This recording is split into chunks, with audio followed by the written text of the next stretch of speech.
I called my husband from the airport and said the words he'd been dying to hear. I agreed to the divorce, but I had one last condition. Come with me to Alaska. One final road trip. Retrace every place we fell in love. He thinks I'm trying to trap him. He has no idea I'm dying. Late-stage stomach cancer. 1 month left. I just wanted 7 more days of pretending we were still us. Before I let him go forever, the day I got my late-stage stomach cancer diagnosis, I called Stellan in the airport terminal. Stellan, I agree to the divorce. I don't want anything. My only condition is that you come with me to Alaska, one last time, to retrace the path we walked when we were in love. Stellan was quiet for a long time before his wary voice came through. Irene, what are you up to now? My mind drifted for a second, bitterness rising in my chest. 8 years ago, we loved each other. Now, we could barely stand each other. I'm waiting for you at the security checkpoint in Terminal A, I said. Bring the divorce papers. The flight leaves in 3 hours. This is your only chance to get my signature. If you miss this window, the offer is gone. I hung up, then crumpled the test result, my death sentence, and tossed it in the trash. I pulled out my sunglasses and slipped them on, hiding my red, swollen eyes. Late-stage stomach cancer. Maybe this was my karma for being such a crazy woman. Ever since my cousin, Valentina Holly, joined Stellan's company 2 years ago. He had been working late more often than not. It started with a casual comment. Your cousin's pretty interesting. Then, he couldn't go a day without mentioning her. I fought enraged, even cutting ties with my aunt's family, all for nothing. Valentina got promoted and became Stellan's personal assistant, and Stellan handed me a divorce agreement. 3 days ago, I received the 8th revision of those papers. I completely lost it. I trashed our house while crying and yelling at him. Stellan, you promised you'd love only me forever. Now that you've found someone younger and prettier, you want to go back on your word and abandon me? In your dreams, I won't step aside for her. You have to live, and you have to suffer with me until the very end. You'll never get rid of me. Then fate slapped me in the face, leaving me with just a month to live, so I decided to let go. Since I couldn't bind him to me for another 70 years, I'd cling to him for 7 more days. Stellan arrived at the airport soon after, pushing a suitcase I'd never seen before. It was probably packed by Valentina at the last minute. The moment he spotted me, he rushed over and started snapping at me without a second thought. Irene, can you stop acting on every whim? Do you have any idea how much trouble it was to cancel work at the last minute? When will you ever be reasonable? All that trouble, and he still came, determined to get divorced. My heart ached, but with my sunglasses hiding my expression, I assumed a nonchalant air, folding my arms. I've never been reasonable. Didn't you know? I shot back. You used to love this wild, impulsive side of me. You could have stayed behind. I'm perfectly fine staying married and pestering you for the next 70 years. I wanted to talk calmly with him, but after these 2 years, we'd become nothing but bitter enemies. I couldn't even remember how to speak to him peacefully anymore. Stellan pressed his lips together, as if he found me completely unreasonable. He took a few deep breaths to calm himself, then asked, So, can you give me a reason? Why do we have to go to Alaska before the divorce? I turned away to stare at the planes on the tarmac, trying to keep my voice steady. 8 years ago, you asked for my number on the Alaska highway, saying I was prettier than a columbine blooming on a high ridge. 7 years ago, we watched the golden glow of the sunrise on Mount Foraker together. You told me you loved me and wanted to be with me. 5 years ago, you took me to the Alaska Native Heritage Center and proposed to me. We made a wish together, saying that this life, enough. Stellan suddenly cut me off. Frowning, he stopped, looking down at me with a complicated expression. What's the point of all this? Is this just another tactic to avoid the divorce? I looked at him and gave a bitter smile. Can't you trust me one last time? Have I ever broken a promise to you? My words only made Stellan's expression darker. He was silent for a moment, then looked away, saying awkwardly, I'll go with you. But don't expect nostalgia to change anything. You can remind me of how we loved each other all you want. It won't stop this divorce. The smile on my lips froze for a moment. Then I nodded. I know. As long as you drive with me for 7 days, I'll never bother you again. After another long silence, Stellan glanced at the bag slung over my shoulder and frowned. You're planning to go to Alaska with just a bag? That's ridiculous. We'll buy what we need when we get there. You'll have to change out of that suit anyway. My bag held nothing but the necessary documents and a full set of makeup to hide the truth that I was dying. As for the expensive clothes, there was no need to bring them. I never planned to come back. After all, I'd let my life flare up one last time in Alaska's thin mountain air, and then, a devoted priest would conduct a rare and ancient funeral ceremony for me. I wouldn't leave anything behind. The plane took off quickly, and a few hours later, we landed in Anchorage. I'd never suffered from altitude sickness before, but the moment I set foot on the ground, a wave of suffocation wrapped around me, and my stomach twisted with cramps. I reached into my bag, shook 2 cancer pills into my palm, and swallowed them without water. Stellan, walking ahead, happened to glance back just then. He paused, surprised.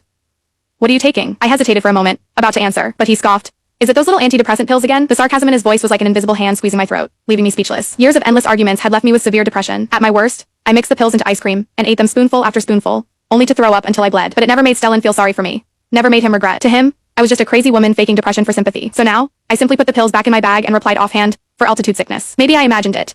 But Stellan seemed to relax a little. He slowed his pace. I remember you never got altitude sickness. How did your health get so bad in just a few years? A few years was all it takes for love to fade. For people who swore to be together forever to drift apart. Getting sick doesn't seem so hard to understand after all. I didn't answer.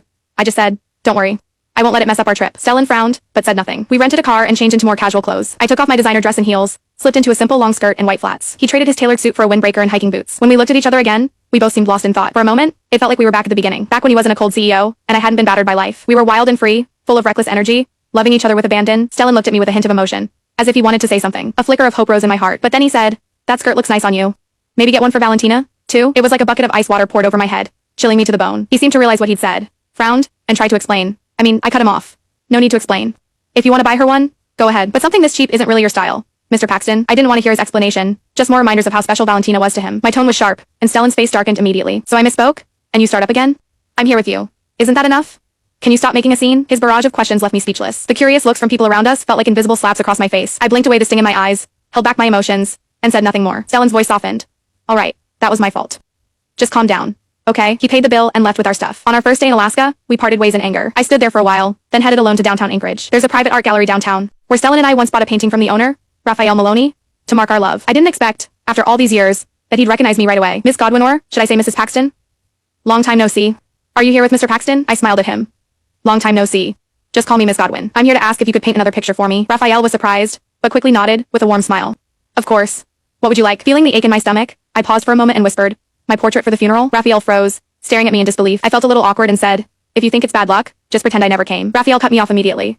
No, it's an honor. He said it quietly, his gaze lingering on my frame. Suddenly, I felt a pang of sadness. Even an old friend I hadn't seen in years could tell how much weight I'd lost. Yet the man who shares my bed and dreams hasn't noticed at all. Or maybe he has, but just doesn't care. I sent Raphael my favorite photo and arranged to pick up the painting in 7 days, then headed back to the hotel. I'd booked the same hotel where Stellan proposed to me years ago, and even requested the same room. I'd hoped returning together might stir up some memories. But when I walked in alone, the only thing left was the glow of the ambient lights. Stellan was already asleep. Disappointment washed over me. But then my attention was drawn to a plate of pasta left on the table. I paused, legs stiff, walked over, and saw that the plate was full, still steaming. The haze of warmth made my eyes sting and fill with tears. He would still leave me a plate of pasta, but he'd never wait up for me again. Maybe that's for the best. At least when I'm gone, he won't lose sleep. I forced down a few bites, but the stomach pain sent me rushing to the bathroom, where I threw it all up. Staring at my reflection, even my foundation couldn't hide how gaunt I'd become. All I felt was exhaustion. I'd imagined this trip as something unforgettable, but my body was burning out too fast for anything spectacular. The next morning, I woke to find Stellan sitting at the edge of the bed, watching me. For once, he offered an explanation. I was in meetings all day yesterday, so last night I was exhausted. And oh, the night before, he hadn't come home at all. Valentina had posted an Instagram of them drinking late together. I didn't bother to argue. I just murmured a reply, got up, and started my morning routine. As I was putting on foundation, Stellan commented, you look so pale now. You never wore makeup in Alaska before. I paused. If you want to call me an old hag, just say it. Stellan was caught off guard, his irritation flaring as he muttered that I was impossible, unreasonable, a pain in the ass. After another round of bickering, we checked out and rented an SUV, heading for Eckleton Lake. It's one of Anchorage's most iconic lakes. 8 years ago, after we exchanged numbers on the Alaska Highway, we bumped into each other again at Eckleton Lake. That day, the wind was fierce, and the lake sparkled. I was busy snapping photos with friends, and he handed me a thick shawl. Looking back, maybe it was that shawl that warmed me to my co-ray. We parked by the lake, and as I was about to get out, Stellan's phone rang. He snatched it up quickly, but I still caught a glimpse of Valentina on the screen. I need to take this. His last word was drowned out by the sound of me slamming the car door. I got out, feeling his eyes on me, but I just pulled the shawl tighter and walked alone toward the water. The wind was even stronger than it was years ago, but sunlight washed the lake in brilliant blue. Standing at the shore, I felt none of the excitement or awe I once did, just a sense of peace. I thought, if my soul stayed behind after I died, embraced by a lake this clear, maybe death wouldn't be so frightening. Careful. Suddenly, a hand grabbed me. I turned to see two young women, concern etched on their faces. Miss, I saw you almost walk into the lake. Are you okay? Only then did I realize I was about to step into the water. My heart skipped, but I was touched, and I shook my head. I'm fine. Thank you. Noticing how lightly they were dressed, I took off my shawl and handed it to them. Don't catch a cold, health is the best foundation for beauty. The words tumbled out, echoing something Stellan once said, and for a moment, I felt disoriented. One girl took the shawl, confused. But what about you? Before I could answer, the other glanced behind me. Is that your husband? He's really handsome. I turned and saw Stellan walking toward me, holding a jacket. His voice carried on the wind, tinged with exasperation. I knew you wouldn't take care of yourself. Come put this on. It should have been a tender moment, but it pierced my heart, and my eyes filled with tears. From yesterday's plate of pasta, to today's jacket. Taking care of me had become second nature to him, even if he no longer loved me. He held out the jacket, and I slipped my arms through the sleeves, then hugged his waist. Burying my face in his shoulder, my tears soaked silently through, as I mumbled, Stellan, I really hate you. I hate how your heart always drifts toward whoever is younger and brighter. I hate how you forgot your promises. How you said you loved me, but never loved me enough. Most of all, I hate that I don't even have the strength to keep fighting for you anymore. Stellan stiffened, but for once, he didn't snap at me for being ungrateful. Slowly, he wrapped his arms around me and replied in a low voice, I know. He leaned in, gritting his teeth as he whispered in my ear, sometimes, I hate you too. My eyes burned even more, but somehow I couldn't help laughing. Here we were, holding each other so tightly, hearts pressed together, whispering about how much we hated each other. Behind us, I heard the click of a camera shutter. I stepped out of Stellan's embrace and saw the two girls approaching, smiling as they handed us a Polaroid. You two are so sweet together.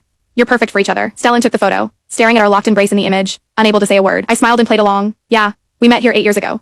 Now we're back, reliving those beautiful memories. I spun our story into a fairy tale, painting our past as something magical. The girls were thrilled, saying Stellan and I made them believe in love again. I laughed, too. They invited us out for seafood boils. As we turned to leave, I noticed Stellan's eyes were strangely red. He walked behind me, using his broad shoulders to shield me from the wind, and suddenly said, I should get a pair of sunglasses too. The wind here is brutal. Dinner turned lively with the girls joining us. I couldn't eat much, so I kept the conversation going. Watching their faces glow with youth, the pain in my body felt lighter for a while. After dinner, it was time to go our separate ways. They wanted to exchange contact info, but I gently joked, if fate wants it, we'll meet again. After all, there was no point in making new friends. I was about to die. Besides, every new bond comes with the risk of tears. Back in the car, Stellan, who had barely spoken, suddenly asked, weren't you always the type to make friends on the road? Why didn't you add them? I answered casually, learn my lesson. I don't give out my info so easily anymore. Stellan's face darkened, and though he stayed quiet for a long time, he didn't start a fight. He looked at me with resignation and said, can't we just have a normal conversation? You're so warm and chatty with strangers, but with me it's nothing but sarcasm and cold shoulders. I thought he was the unreasonable one. Strangers are just strangers. They haven't hurt me. He's the closest person in my life, yet he's the one who left me battered and broken, drowning in pain. I shot back. When I tried to talk to you before, you always said I was making a scene. When he loved me, my outbursts were adorable and lively. When he stopped loving me, my boldness and honesty became proof that I wasn't mature enough. I questioned myself, tried to reconnect, Tried to go back to how things were, but it was useless. When I tried to be myself, he'd criticize. If I tried to be gentle, he'd say I was copying Valentina. Once love fades, nothing I do is right anymore. Stellan stayed silent for a long time. Only when the scenery changed, did he quietly say, I won't say that about you again. I didn't respond. He seemed to forget, we don't have an again. As dusk settled, we climbed Hatcher Pass. Against the vivid sunset, prayer banners on the slope whipped and rattled in the wind. I'd heard that natives generally believe that all living beings and natural elements, including mountains, caves, and rivers, possess souls or spirits. Once, with my heart racing for Stellan alone, I stood by the mountain pass and made a wish to the distant lake. I want a love with Stellan that burns brighter than anything. Now, I steadied myself and smiled at Stellan. Let's take a picture together. The wind whipped my hair into a mess, and for a moment, he seemed lost in thought. He nodded, found another traveler nearby, and asked for help. As the man counted down, 3, 2, 1, say cheese, Stellan naturally slipped his arm around my shoulders, pulling me close, and silently, in my heart, I whispered, Stellan, may we go our separate ways and never cross paths again in this life or the next. When the picture was done, the man smiled. You two really seem to have something special. This time, I stayed quiet. Stellan smiled and nodded for us both. I sat on a rock nearby, watching him laugh and chat with others, feeling something inside me collapse. I used to think about getting hypnotized, erasing him from my memory. Now I realized it. This was the person I loved with everything I had. Maybe only death can finally bring it to an end.